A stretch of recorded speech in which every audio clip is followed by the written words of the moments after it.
दर्द क्या है, दर्द की दवा क्या है?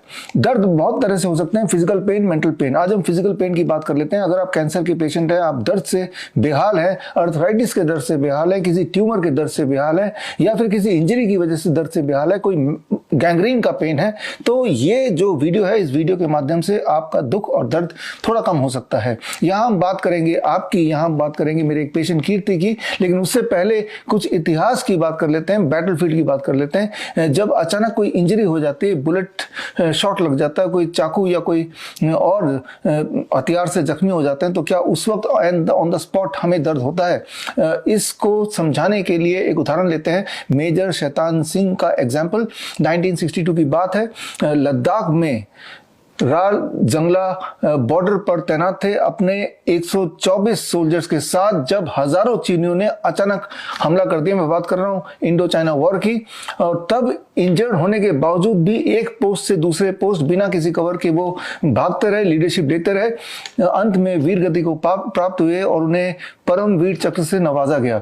लेकिन इस तरह के बैटलफील्ड की कहानियों में देखा गया है, जब सोल्जर्स किसी तरह से जिंदा बच के निकल पाते हैं, तो वो अपनी इंजरी की बात जब याद करते हैं तो वो बताते हैं कि उस वक्त बुलेट लगने के बावजूद भी, या फिर पूरा पैर माइन से उखड़ने के बावजूद भी दर्द का एहसास ऑन द स्पॉट नहीं होता। उनका पूरा ध्यान, उनका पूरा फोकस होता है दुश्मनों के ऊपर।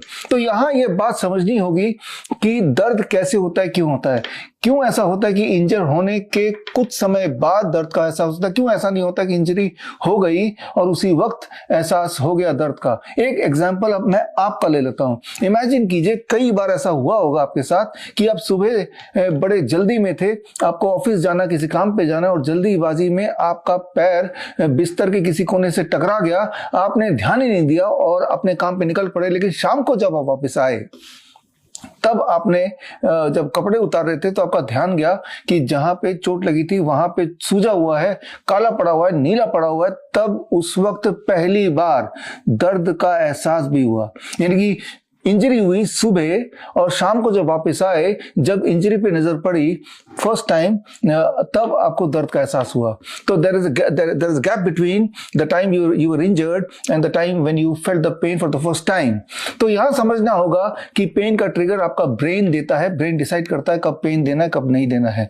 बैटलफील्ड में अगर वापस चलते हैं, जब सोल्जर्स के आगे थ्रेट होता है, तो तब एक फाइट और फ्लाइट सिंड्रोम भी बॉडी में काम करता है, और उस वक्त वो फ्लाइट और फाइट सिंड्रोम के तहत स्ट्रेस हार्मोन बॉडी जनरेट करता है, और एंडोर्फिन की तरह, या एंडोर्फिन ही, या कई सारे और इस तरह के हार्मोन जनरेट करता है, जो कि पेन किलर की तरह काम करता है, ताकि उस वक्त जान बचाना एक मेजर चैलेंज होता है। ब्रेन ये समझता है, इसीलिए वो पेन का एहसास ब्रेन उस वक्त नहीं देना चाहता है। लेकिन जब वो सोल्जर एक सेफ जगह पर आ जाता है, एट द टाइम वो पेन का एहसास तब होता है। तो ये समझना होगा, ये जो पेन है that is being decided by the brain. अब जब पेन किलर लेते हैं, जब मॉर्फिन लेते हैं, पैरासीटामोल लेते हैं, तब पेन का एहसास कैसे गायब हो जाता है? तब पेन गायब नहीं होता, पेन का एहसास गायब हो जाता है, बिकॉज तब वो दवाइयों के माध्यम से आपने अपने ब्रेन को नम कर दिया या चुप करा दिया जबरदस्ती। लिहाजा जब उस दवाई का असर खत्म होता है, तो अगली बार जब पेन होता है, वही वाला पेन वो पिछली बार से और ज्यादा भयंकर होने लगता है। बोलने का मतलब ये है कि किसी भी तरह का पेन का कोई इलाज केमिकल से हो ही नहीं सकता, और करने की कोशिश करेंगे तो उसका कॉस्ट ये है कि अगली बार वो दवा, वो जो पेन है वो ज्यादा होगा पहली बार से, और दवाई की मात्रा हर बार बढ़ाते रहनी पड़ेगी। यानी कि आप एक जाल में फंस गए, ट्रैप में फंस गए। तो यहां पे कंक्लूजन ये है, if you are having any kind of pain, there is no solution in chemicals, there is no solution in hospitals. वो एक ट्रैप जरूर हो सकता है कि उस पेन को उस वक्त पेन से छुट्टी पाने के उस पेन से छुट्टी पाने के लिए आप हॉस्पिटल चले जाएंगे, थोड़ी देर के लिए पेन चला भी जाएगा, बट उसका कॉस्ट जो है वो बहुत भयानक होता है या होगा। तो यहाँ पे ये समझना होगा कि पेन जो है वो that is being given by the brain, depending on कि ब्रेन कब डिसाइड करता है वो पेन आपको दे। और वो पेन किसी भी तरह से हो सकता है, चाहे एक्सटर्नल इंजरी की वजह से या कोई इंटरनल इंजरी या इन्फ्लेमेशन की वजह से। अब पेन का नाम होता है कि पेन कैंसर का पेन है, अर्थराइटिस का पेन है, ट्यूमर का पेन है। आप सिर्फ पेन को पेन समझेंगे तो पेन को ठीक करना आपके लिए आसान हो जाएगा।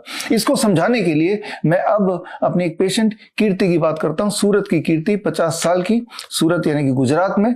बात है पिछले साल की, लगभग इसी समय की, जब बैक पेन हुआ पहली बार कीर्ति को, और बैक पेन बढ़ता चला गया और जैसे आप सब लोग करते हैं, हॉस्पिटल चले गए, डॉक्टर के पास चले गए, पेन किलर ले लिया, फिजियोथेरेपी करा लिया, ओजोन थेरेपी भी कराया, और इस तरह से चलता रहा, लेकिन पेन कम होने का नाम ही नहीं लिया।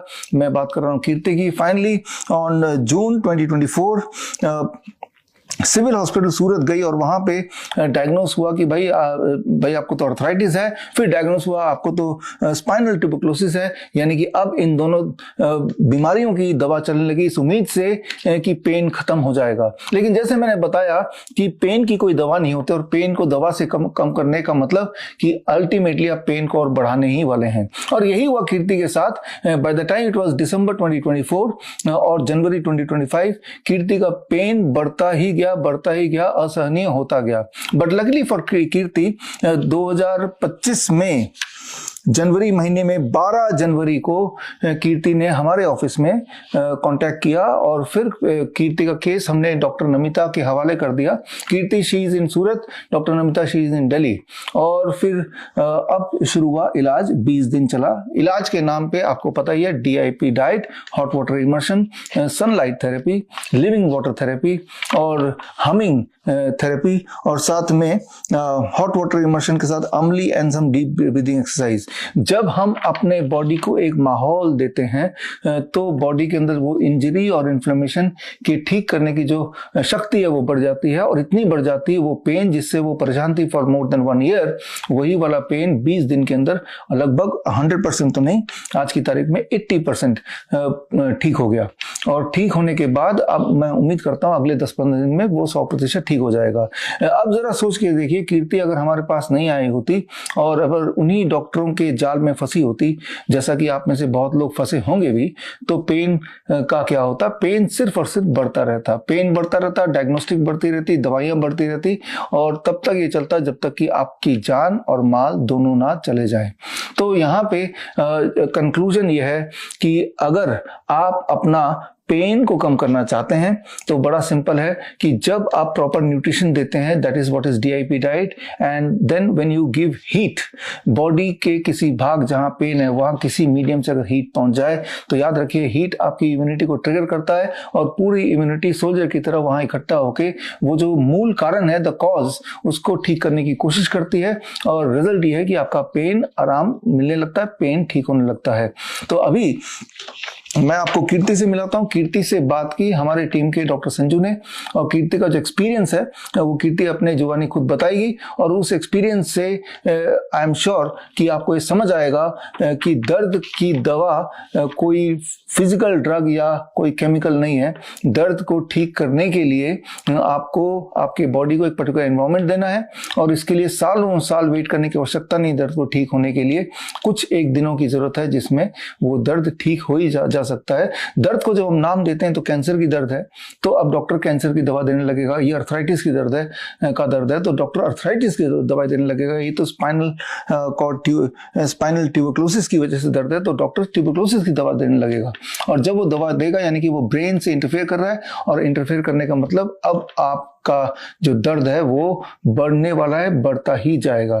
तो फिर मैं यहाँ पे कंक्लूड करना चाहता हूँ कि अगर आप किसी भी तरह के दर्द से परेशान हैं, और अगर आप ये नहीं चाहते कि दर्द बढ़ता जाए, अगर आप ये नहीं चाहते कि दर्द से बुरी तरह से आपकी हालत ऐसी हो कि आपकी last stage of the life बहुत बुरा रहे, तो याद रखिए कि दर्द का कोई दवा नहीं होती, कोई केमिकल नहीं होता। Only when you give the right environment आपका वो दर्द आपकी बॉडी खुद ब खुद ठीक कर देती है, और जब आपकी इंजरी या इन्फ्लेमेशन ठीक हो जाता है तब आपका ब्रेन वो दर्द के एहसास को स्विच ऑफ कर देता है।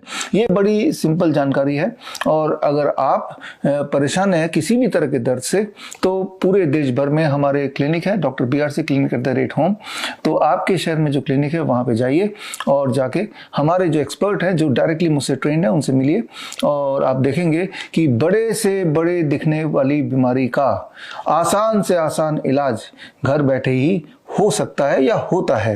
और इसका एक उदाहरण है कीर्ति की कहानी। तो खैर अभी मिलते हैं कीर्ति से और जानते हैं कीर्ति की कहानी क्या है, कीर्ति के जुबानी। नमस्कार कीर्ति जी, कैसे हैं आप? अब ठीक हो? ठीक है। ओके। तो जैसे कि हमें पता है कि आपको स्पाइन ट्यूबरकुलोसिस, स्पाइन टीबी था और आपको काफी पेन रहा है, तो या आप थोड़ा अपने बारे में बताइए। पहले जब कमर दर्द होता था ना, तो आर्थराइटिस की हमने मेडिसिन ली। 2-3 महीने मेडिसिन ली पर कुछ फर्क नहीं पड़ा। कब से शुरू हुआ था ये?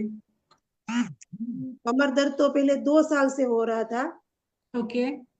उसमें हमने कई थेरेपी भी करवाई, ओजोन थेरेपी करवाई, लेसर थेरेपी करवाई, फिजियोथेरेपी 6 महीना करवाई। एलोपैथी से स्टार्ट किया तो और सब कुछ कर दिया था।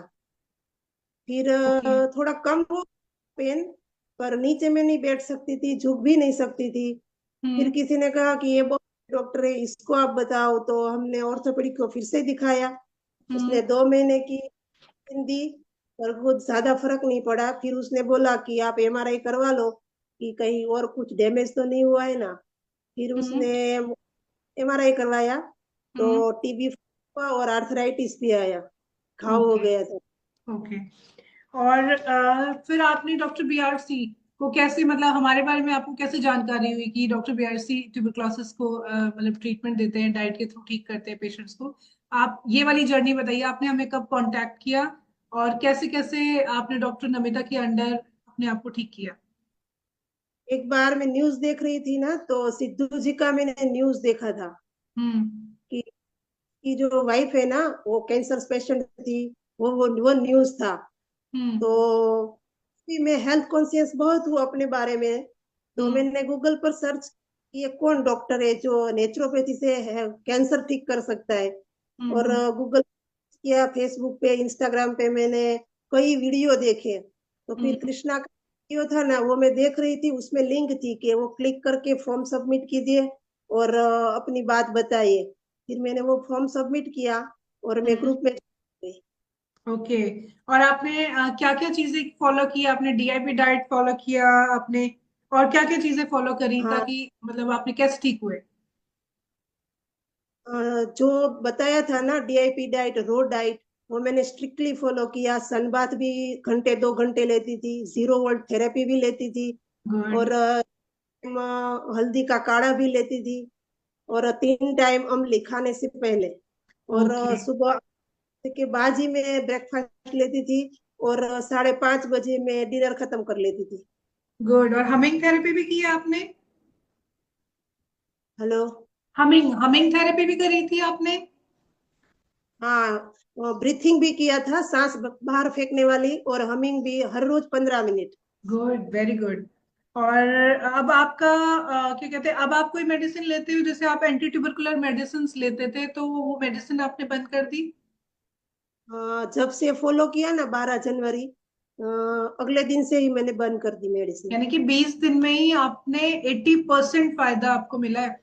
तो सोचिए, अगर 20 दिन में 80% फायदा मिला है, अगर आप इसको आगे भी फॉलो करेंगे तो कितने रिजल्ट आपको मिलेंगे, और जो लोग आपसे मोटिवेट होंगे वो कितने रिजल्ट्स उनको मिल पाएंगे। और अगर आप आगे तक फॉलो करते हैं तो आप कितना हेल्दी रह पाओगे बिना किसी प्रॉब्लम के, है ना? तो आप इसको आगे भी फॉलो कीजिएगा।